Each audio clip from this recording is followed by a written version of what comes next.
He checked into the hotel because it was the only place open at midnight, but he didn't know that room 409 had been sealed for 12 years. The front desk clerk hesitated before giving him the key, whispering, "Are you sure?" as if trying to warn him without saying the words.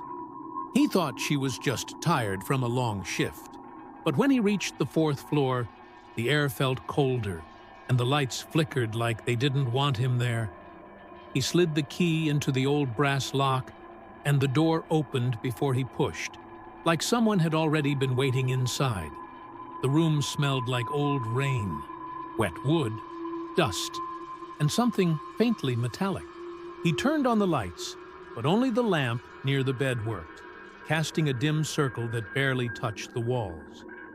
It felt less like a hotel room and more like a place that had been abandoned by time. He dropped his bag and froze when he saw the chair in the corner slowly rocking back and forth, even though the window was shut tight. The carpet beneath it showed a dark stain, shaped like something heavy had sat there for far too long.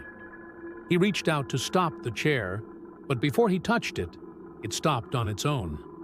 His phone buzzed with a text from an unknown number. "Don't turn around." His heart slammed into his ribs as he slowly turned anyway, and for a split second, he saw a figure standing behind him in the reflection of the TV screen. When he whipped around, no one was there, but the air had changed, thicker, heavier, like someone else was breathing in the room. He tried to leave, but the door wouldn't unlock even though the bolt was open. Something didn't want him stepping back into the hallway.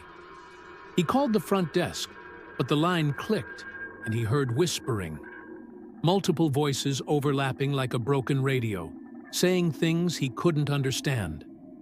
The lamp flickered, and the shadows on the wall started stretching upward, twisting like they were being pulled by invisible hands. He backed up until he hit the bed, and a gust of cold air swept across his face, as if someone had rushed past him. Then the TV turned on by itself, showing the hotel security feed. He watched in horror as the screen showed room 409's hallway, empty at first, until a tall, dark silhouette walked toward his door. The camera glitched every time the figure stepped forward, making it appear closer than it should have been. Then the feed switched to inside his room. But the version on screen showed him sleeping in the bed, even though he was standing awake in the middle of the floor.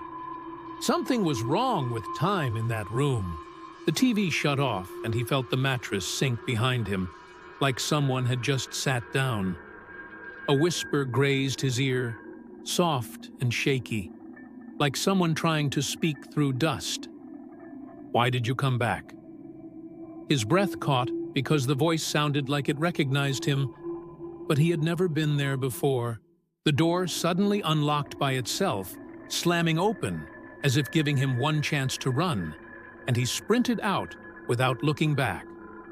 The hallway stretched longer than before, but a faint glow led him toward the stairs. When he reached the lobby, the clerk stood frozen, staring at him like she'd seen a ghost instead of a man. She whispered, "Sir, room 409 doesn't exist anymore." She showed him the screen behind her. 409 had been removed from the system because a man had died there 12 years ago after checking in alone at midnight. When she pulled up the old record, his stomach dropped. The name of the man who died was the same as his. He turned to run, but the revolving hotel doors spun by themselves and stopped with one panel facing him. Room 409. S key card sitting on the floor. The clerk backed away, trembling, and said, "It keeps calling him back." He stepped outside and felt a cold breath behind him again, the same whisper from the room saying, "You checked in. You never checked out."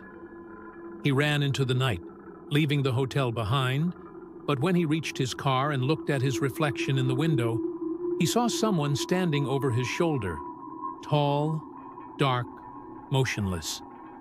He closed his eyes, but the figure didn't fade from the reflection. It only leaned closer. If stories like this keep you up at night, make sure you subscribe so you don't face the next one alone.